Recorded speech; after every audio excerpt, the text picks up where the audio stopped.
তুমি কি ভাবছো তোমার কাছে অনেক টাকা জমানো আছে বলে তুমি নিজেকে ধনী মনে করছো? একটু থামো। তোমার যদি মনে হয় তোমার অনেক টাকা আছে, তুমি অনেক টাকার মালিক, তাহলে তুমি ভুল ভাবছো। অনেক টাকা ব্যাংকে থাকলে তুমি ধনী নও। শুনতে অবাক লাগছে? তবে এই ভিডিওটা মন দিয়ে দেখো, তোমার উত্তর এই ভিডিওতেই পেয়ে যাবে। কখনো শুধু টাকা জমিয়ে রেখো না। এই কথাটা প্রথম শুনেছিলাম আমার দাদুর কাছ থেকে। আমি অবাক হয়ে জিজ্ঞেস করেছিলাম, কেন দাদু? সবাই তো বলে টাকা জমাতে। দাদু মুচকি হেসে বলেছিলেন, সঞ্চয় করো, অবশ্যই করো, কিন্তু শুধু সঞ্চয় করলে হবে না। টাকাকে এমন জায়গায় লাগাতে হবে যেখানে সেটা তোমার জন্য কাজ করবে। তারপর তিনি আমাকে একটা গল্প শোনালেন। অনেক বছর আগে একটা ছোট গ্রামে রঘু নামের একজন মানুষ থাকত। সেই খুব গরিব ছিল। ভোর হওয়ার আগে কাজের খোঁজে বেরিয়ে যেত। সারাদিন অন্যের জমিতে কাজ করত, ইট বহন করত, কখনো বাজারে মাল টানত। দিন শেষে যে টাকা পেত তা দিয়ে কোনোভাবে টেনে টুনে তার সংসারটা চলতো। তার স্ত্রী মালতী ঘরে বসে থাকতো না, সেও পাশের বাড়িতে ধান ভাঙার কাজ করত। ছোট ছেলে সুকান্ত স্কুলে যেত।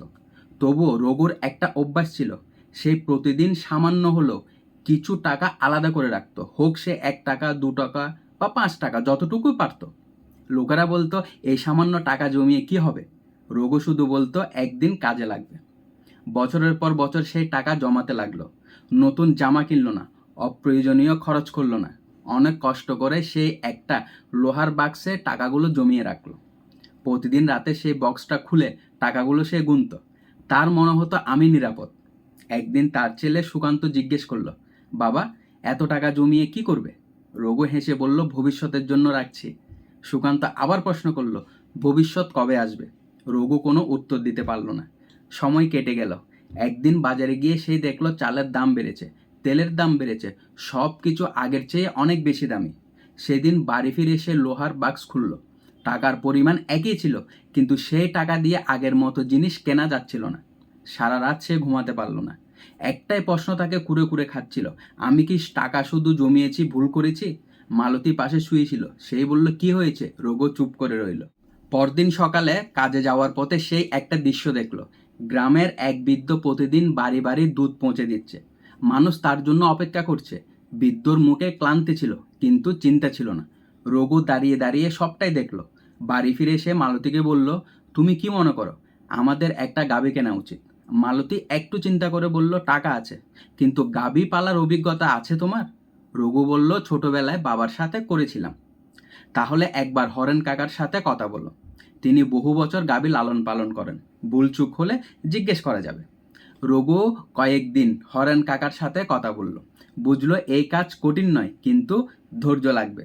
তারপর একটা সিদ্ধান্ত নিল, সব টাকা নয়, একটা বড় অংশ। বাকিটা রাখবে জরুরি দরকারের জন্য। সেই তার সঞ্চয়ের বড় অংশ দিয়ে একটি দুধেল গাভী কিনল। প্রথম দিন সে ভয় পেয়েছিল, কারণ বহু বছরের কষ্টের টাকা এক মুহূর্তে চলে গেছে। যদি ভুল হয়ে যায়, যদি ক্ষতি হয়? মালতী বলল, হরেন কাকা আছেন, ভয় নেই। কিন্তু এবার সে পিছিয়ে গেল না। প্রতিদিন সকালে গাভী দুধ দিত। পরিবারের জন্য কিছু দুধ রেখে বাকিটা সে বিক্রি করে দিত। প্রথম দিন আয় হলো সামান্য, দ্বিতীয় দিনও খুব একটা বেশি নয়। কিন্তু একটা পার্থক্য ছিল, এই আয় শুধু একদিনের জন্য নয়, পরের দিনও আসছে, তারপরের দিনও আসছে। আর এই আয় মুদ্রাস্ফীতির সাথে সাথে বাড়ছে। চালের দাম বাড়লে দুধের দামও বাড়ে। মাসের পর মাস কেটে গেল। রঘু দুধ বিক্রির হিসাব লিখে রাখতে লাগলো। ধীরে ধীরে তার আয় বাড়তে লাগলো। আগে যে টাকা শুধু বাক্সে পড়ে থাকতো, এখন সেই টাকা প্রতিদিন নতুন টাকা তৈরি করছে। ঠিক 1 বছর পর সেই দুধ বিক্রির লাভ থেকে আরেকটি বাছুর কিনল। তার আয় আরও বাড়লো। সংসারের অবস্থা বদলাতে শুরু করলো। ঘরে খাবার বাড়লো। সুকান্তর মুখে হাসি ফিরল। আর রঘু মনে একটা নতুন আত্মবিশ্বাস জন্ম নিল। একদিন সুকান্ত জিজ্ঞেস করলো, বাবা, তোমার জীবনের সবচেয়ে বড় শিক্ষা কি? রঘু কিছুক্ষণ চুপ করে রইল। তারপর গাভীটার দিকে তাকিয়ে মৃদু হেসে বলল, আগে আমি ভাবতাম টাকা জমালে মানুষ ধনী হয়, কিন্তু এখন বুঝছি টাকা শুধু জমালে টাকা বড় হয় না, দাম বাড়লে সেই টাকা উল্টো ছোট হয়ে যায়। টাকাকে সঠিক জায়গায় কাজে লাগাতে হয়। সুকান্ত বলল, তাহলে আসল সম্পদ কি? রঘু উত্তর দিল, আসল সম্পদ হলো সেই জিনিস যা তোমার জন্য আয় তৈরি করে। লোহার বাক্সে রাখা টাকা ঘুমিয়ে থাকে, কিন্তু সঠিক জায়গায় লাগানো টাকা প্রতিদিন তোমার জন্য কাজ করে। সুকান্ত আবার জিজ্ঞেস করলো, তাহলে সঞ্চয় করা কি ভুল? রঘু মাথা নাড়ল, না, সঞ্চয় দরকার। সেটা তোমার নিরাপত্তা। কিন্তু সঞ্চয় হলো শুরু, শেষ নয়।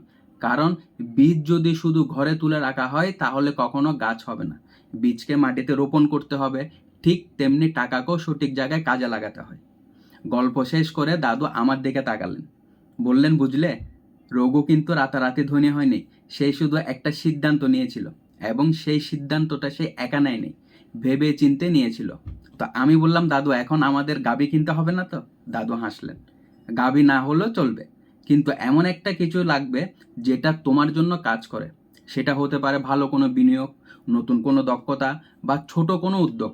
মূল কথা একটাই, সঞ্চয় তোমাকে নিরাপত্তা দেয়, কিন্তু সঠিক বিনিয়োগ তোমাকে এগিয়ে নিয়ে যায়।